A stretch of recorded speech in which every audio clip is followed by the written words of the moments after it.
said, "Nurse, I think I peed the bed." You need to go watch the other video.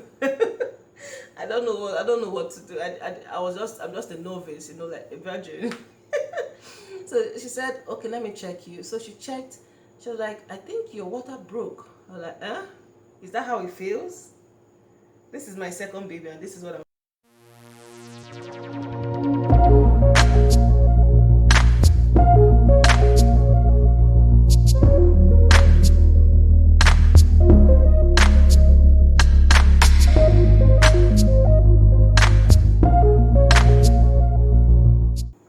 Hello, beautiful people. It's your girl Chini Moyalu. I'm a Nigerian YouTuber based out here in the United States. So, if you're a new subscriber, welcome. If you're an old subscriber, welcome. And thank you all for taking out your time to be with me on this platform. So, let's get into it. I'm a mom of two beautiful angels. And in this video, I'll be talking about my labor and delivery story, part 2. If you haven't watched the part 1, please go over and watch it there.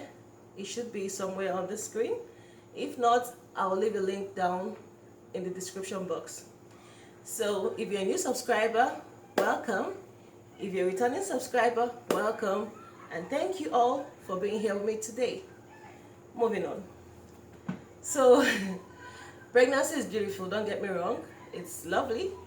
But pregnancy to me, to this body, is something else. I go through a lot of stress, a lot of different things whenever I'm pregnant.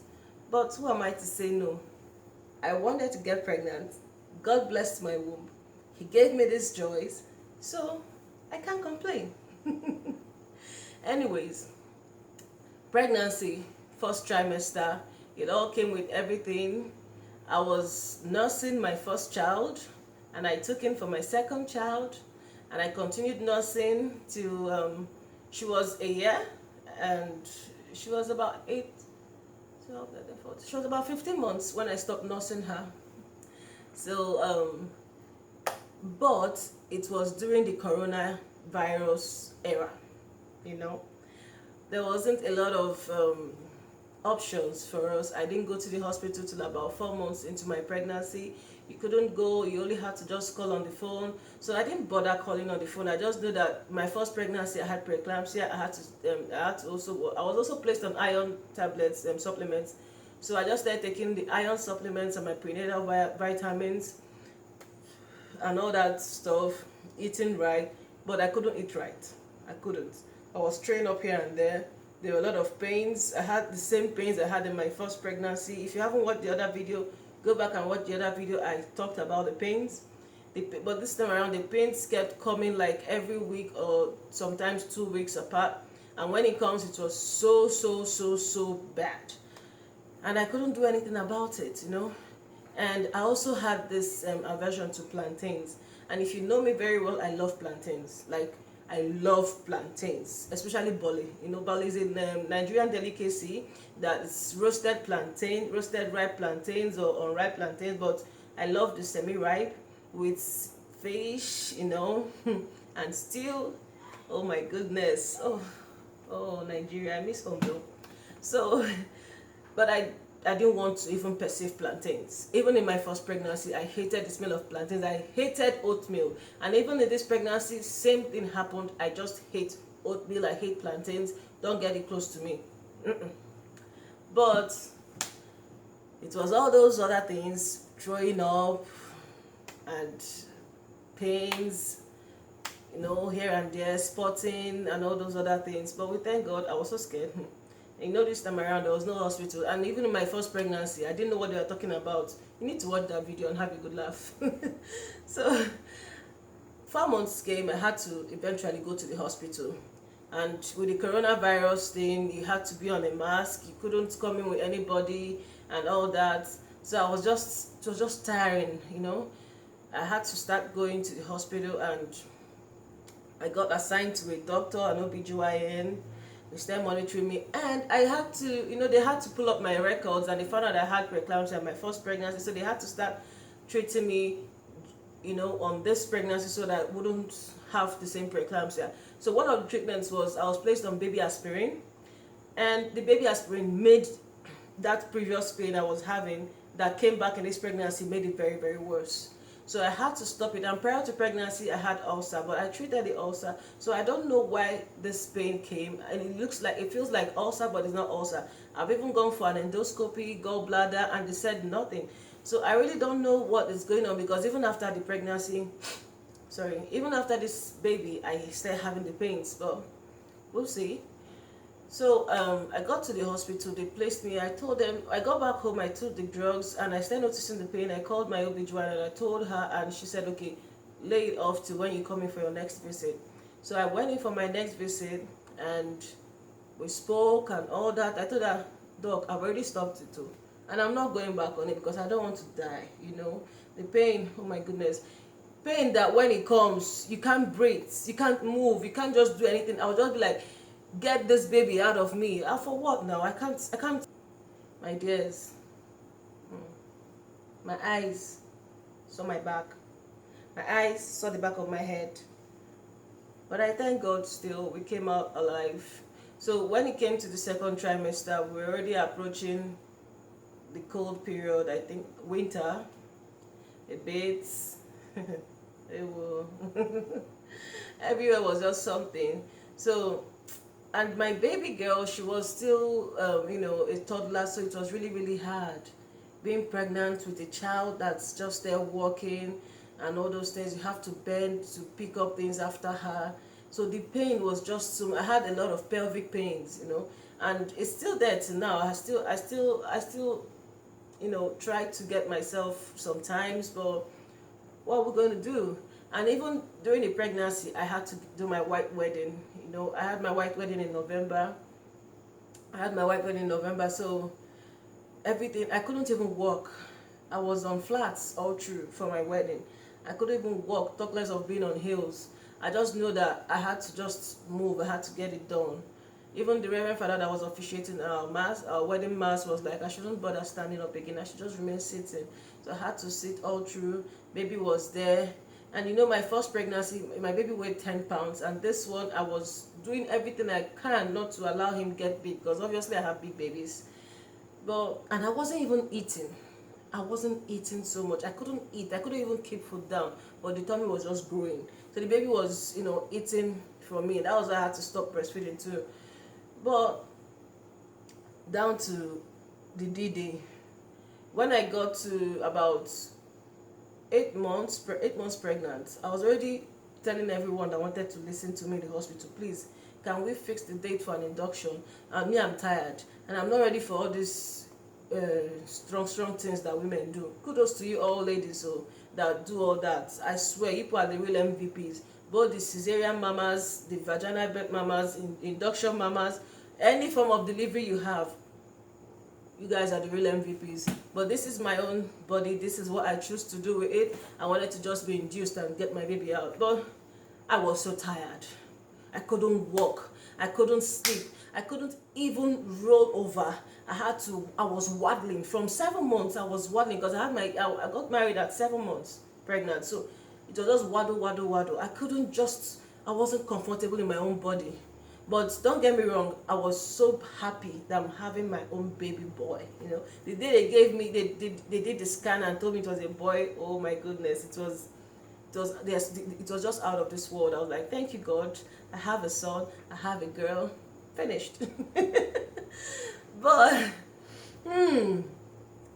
no, the pain was excruciating. Like, I can't even begin to describe it. So the midwife that was always saying me when I go for my antenatal, and sometimes the doctors were like, okay, the hospital policy is when you get to 38 weeks you can be induced and all that. So I got to 38 weeks, I was like, okay.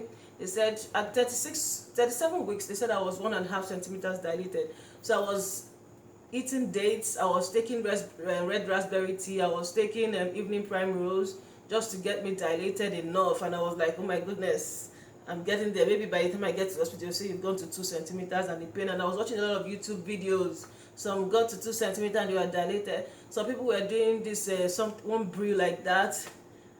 I told my husband to buy me the brew. He said, no, you're not going to hurt my child. So I didn't take the brew, midwife's brew or something. I think that's what it's called. Mixtures of a lot of things. So got to 39 weeks. I went to my hospital appointment.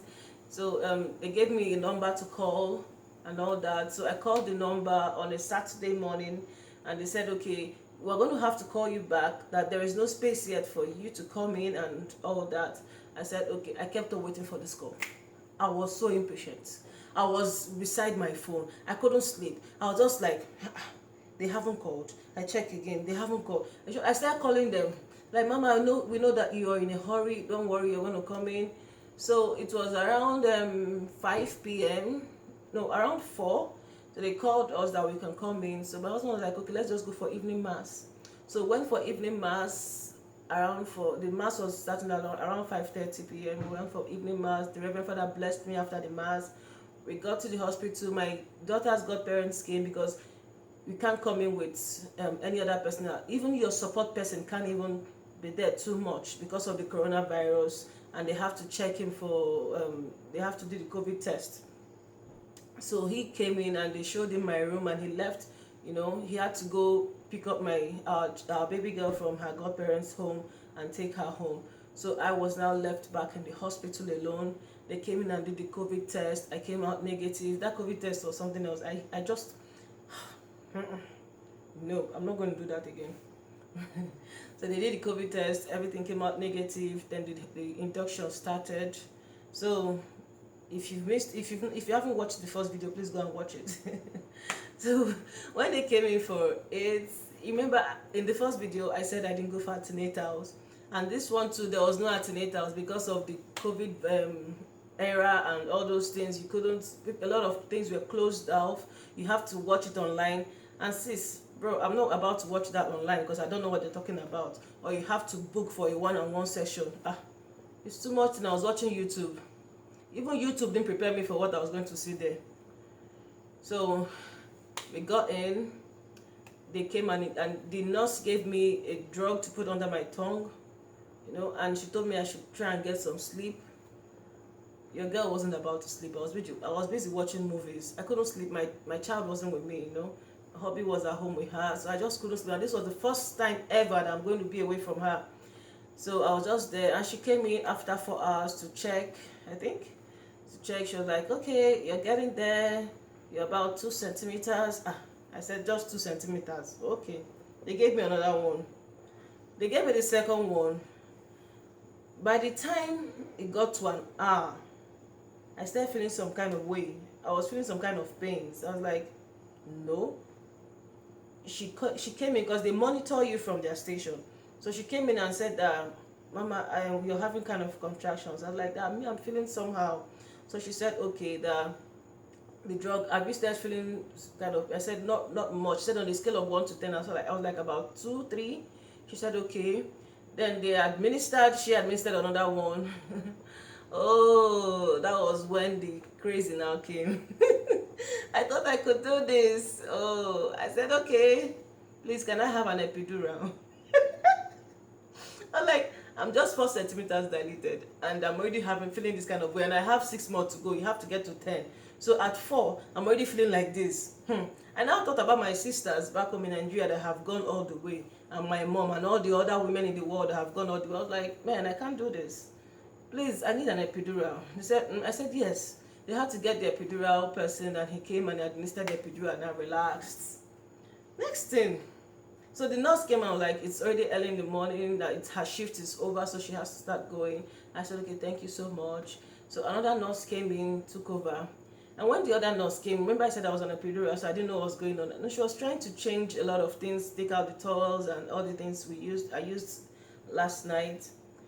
So I now said, nurse, I think I peed the bed. You need to go watch the other video. I don't know what to do. I'm just a novice, like a virgin. So she said, okay, let me check you. So she checked. She was like, I think your water broke. I was like, is that how it feels? This is my second baby, and this is what I'm talking about. Like, seriously.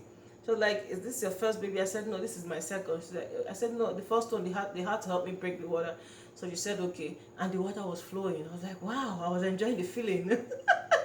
I was feeling good with myself. I was like, okay, now I'm a woman. I can feel such. Don't get me wrong, we're all good women again. So I had to. She was like, so she now called the midwife on call. Then, so she came in and said, that we were thinking that this baby was going to come the next day. That was that day in the evening, based on the time of how I got induced and all that. I said it normally takes 24 to 48 hours, but this one decided to come early. Thank you, God. So she came in and said, Mama, your baby is getting ready. So you need to call your husband. I had to call my husband and told him to start coming over, that this baby is not about to wait for anybody. So he took our daughter to her godparents' home and he came over to the hospital. Luckily for us, as he got into the room, that was when they were already saying, Mama, we can't wait, we have to. I was like, yes. Then he just came in and they started pushing. Believe you me, my son didn't take time. Unlike my first really was doing her face beat and all that. But my son came in like fast. I didn't really get to push about 5 times. He just came out. And luckily he just weighed 9 pounds and some ounces. Almost 10 though. So he came into the world. They gave him to me. I put him on my chest, skin to skin. I still allowed his placenta, the cord blood, to go into his body. If you don't know what I'm talking about, go to the first video. You will get to hear all that. So they did all that, and I still got through the same process of doing the cord blood and all that. Go to the next video. So go to the other video. I talked about the cord blood there, or you can do your research. Then they took him away from me to go clean him up, took him to the nursery, did all the other stuff, and I still had stitches done too. But this wasn't about 3rd degree like the first. This one was okay. Then we did all that, and I was wheeled to the mommy and baby section. So I only just stayed in the hospital for a day because I wasn't about to get corona from anywhere. I had to just leave, and the fact that I haven't been away from my daughter for a while before, so I had to just go home. So I left the next day, but before leaving, they circumcised my son immediately. Unlike back home in Nigeria, they circumcised in 8 days, I guess, but here they did it immediately. So we left, we got home, and the little elder sister was so glad to meet her baby. At first, she thought it was a toy. But she kept on climbing into his crib, to check if this is human or not. But before that, the hospital also asked us to get his baby's car seat to ascertain that it's really, really good before they allow us to go with him. So that's it. And we're still pushing it, but it wasn't easy though, because my mom couldn't come for Mugo because of the same coronavirus. I had him in January, so there was just no way. I had him January 24th of 2021 this year, so there was no way I could get my mom over here, and my husband had to take off time from work to do a little bit of a Mugo, and my breast milk didn't flow immediately like the first. It took about 5 days. Even I started taking teas, lactating teas and cookies to enable it come out, but it didn't really come out. It just waited the 5 days like it did in the other one. So I'm used to 5 days, but in all, I give God the glory, and I say thank you, God. I have 2 little beautiful angels to call me mommy. And on this note, I wish all my TTC women out there, you also will hear little angels call you mommy, daddy, and for those beautiful singles out there that are still believing God for their life partners, don't be scared. Don't be scared of marriage. Don't be scared of childbirth. It is easy. It is sweet. Just wait. The 16 weeks will pass. The 16 weeks will pass. And when you get to that first month, first week, just remember that there's a light at the end of the tunnel, and you will get past it. So, my beautiful people, if you've watched up to this moment, please do not forget to like. And I thank you for watching. Do not forget to like, to share, to subscribe, to comment, and press the bell for the notification so that you always be notified when I place out videos. Thank you so much. I love you, and do keep coming back. Come back with your families, your ancestors, if possible too. I need to get to 100 subscribers. Thank you. I'll see you all in my next video. Bye for now.